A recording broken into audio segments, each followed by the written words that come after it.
What's going on, ladies and gentlemen? My name is Mark Roden. Welcome back to the channel, and today we're here with my 350Z. Look at it. Look at it in all its glory. The hood's up right now, obviously, so you can see the very rough engine that is missing a couple nice little things.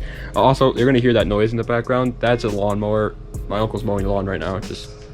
Pretty much this video is just gonna be a quick little update video, kind of. Everything that I did to the Z, everything that I still have to do to the Z, which is not a lot at all. I could get everything done right now if I wanted to, but it's hot out and there's no reason to do it right now since it's not registered. I can't drive it anyway, and the windshield's busted. But pretty much we're just going to be going over everything that has to get done, everything I did do to the car, which is a lot. And yeah, I'm also going to give you a quick little rev test so you guys can see and hear her little spew that she makes. It's amazing sound. What I've done to the car. All right, so first of all, this cold air intake sucks. I need to get a new one. This is missing. There's a little piece here that's supposed to show it was a V6 3.5 liter Nissan. It's just nice. It covers up this. That's missing, but it doesn't need to be there. It's literally just a cover. Anyway, this is one of the big things. This whole radiator bracket support is fully replaced. It's on the car because the guy hit something. It must have been a curb or something, because this part right here on the old one was cracked in half, and it caused the radiator to sit down low, which caused it not to be able to come up in here and lock in place, which also caused this hose down here to get cold because there was an air pocket in here. It's because the radiator was also busted. So I have a new radiator bracket support thing. These headlight, you can't see them, but these headlight brackets were rusty, the holes in the headlight, so I just kind of sanded those down and resprayed it. Looks really nice now. That's pretty much it for like the engine. I can't show you underneath the car, but there's a new tie rod in it because the tie rod was, oh, here's the old tie rod right here. It's just kind of so it's not supposed to happen, and so I had to replace that. That's in it. Inside, nothing really changed on the inside, nothing really changed on the outside. But the main problem with the car was that it was in limp mode. What is limp mode, you ask? Well, it's a safety mechanism that I guess that's by Nissan, but I think it's probably in every car. But Nissan happens a lot.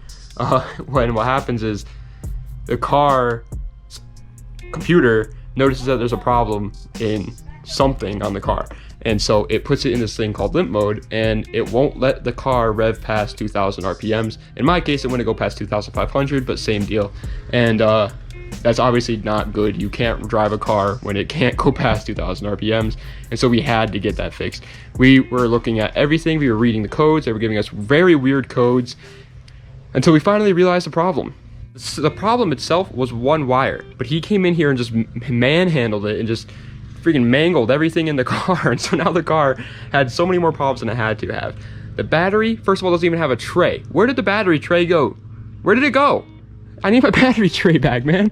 But this is my ECU. It's hanging out right now, obviously, because we were working on it. There's a connector here you can't see. God dang, one second. Oh, there's a light right here. I'll show you. So this connector right here was just busted to pieces. It was just in terrible condition, and it bent the pins, and so the wires weren't making the right connection. So we got a new connector. We had to rewire everything, which took a long time, and that sucked. But now it's all in the right place and all the pins aren't bent. The computer itself is fine. We ran tests on it and the computer itself is not busted. But there was still a problem in the wiring somewhere. So he tried doing something with the MAP sensor, which ended up making the MAP sensor bad. We had to replace that. He tried doing something with the connections to the battery, which ended up making the connections to the battery bad. We had to replace that. He tried everything and just made everything bad. The actual problem itself was one single wire not having the right connection. I'll try to show you it, but it's kind of hard. It's this light blue one. If you can see that light blue one right there, that wire has a bad connection onto the ECU. So that means we didn't fix that problem because it's going to be hard to fix. But we fixed it in the meantime. So if it comes back, at least we know the problem, and it's a simple, quick little splicing of wires. But yeah, that was the problem in mine. If you're having limp mode issues, then I would check your wiring, obviously. First, I would read the codes, if I'm being honest with you. The codes will tell you everything. Most of the time, it's going to be simple. It might not be a wiring issue. So just check those first, and then you don't have to tackle wiring when you don't have to do it. You know what I mean? But I'm just so happy. I mean, I got insurance on it now. I'm getting it registered tomorrow. And I gotta learn how to drive it. I gotta get the windshield replaced. See, look at this windshield, because the guy that before me is an idiot, and I'll show you what happened. So, on this custom, and I put that in quotation marks because it's a piece of poo-poo hood. Look how terrible condition this hood is in. Anyway, in this custom hood, so on your hood latch, right, this is where the first one, this catch goes into, and it holds it down. But if that goes for some reason, there is this one right here, and this is a safety catch. And this safety catch, this is what you use whenever you pop your hood and then you move this back to open it up. That's what your safety catch does. So there's supposed to be something right here to hold the safety catch in place. They cut it out. Why? I don't know. I don't know why in God's name they cut out the safety catch, but they did. And so he tried to close this down, but it's very hard to close this hood. I'll show you.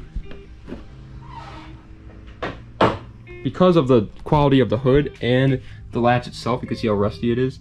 This hood is very hard to close. You have to use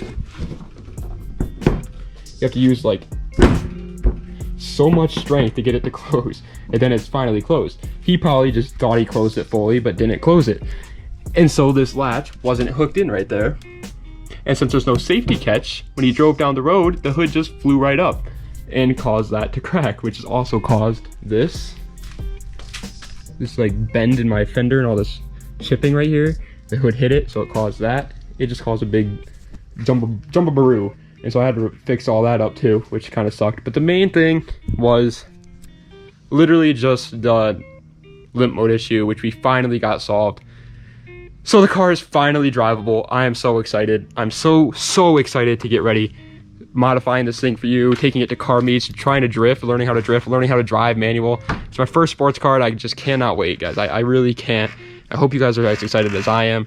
I'm gonna sit in it real quick so I can catch my breath because it's hot out. 1 second. Gotta turn off the flashlight. Have you been drinking tonight? Have you been drinking and watching my videos? That's okay. You can do that. I don't care. Anyway, I'm gonna give you guys a quick little thank you message just for everything. We recently hit 5,000 subscribers, and that is mind-blowing to me. We were at like 1,500 3 weeks ago, a month ago. Now we're at 5,000.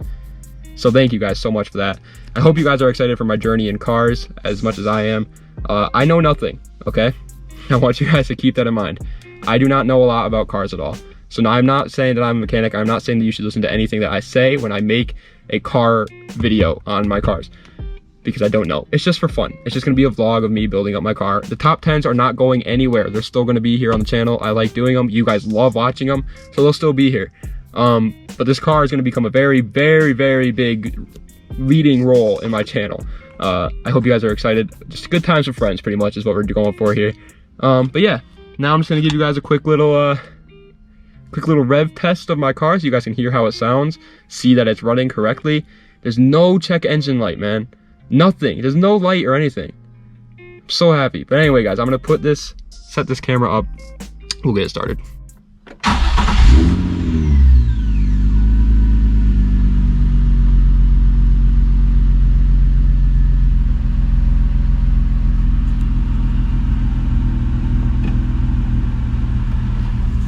So you guys might be wondering why it's already at operating temperature. I had this car running before I started the video. I turned it off to do the video.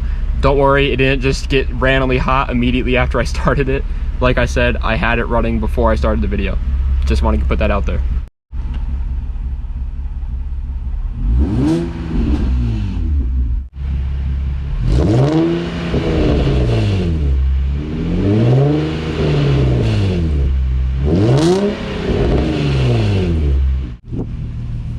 Alright, so I'm so excited.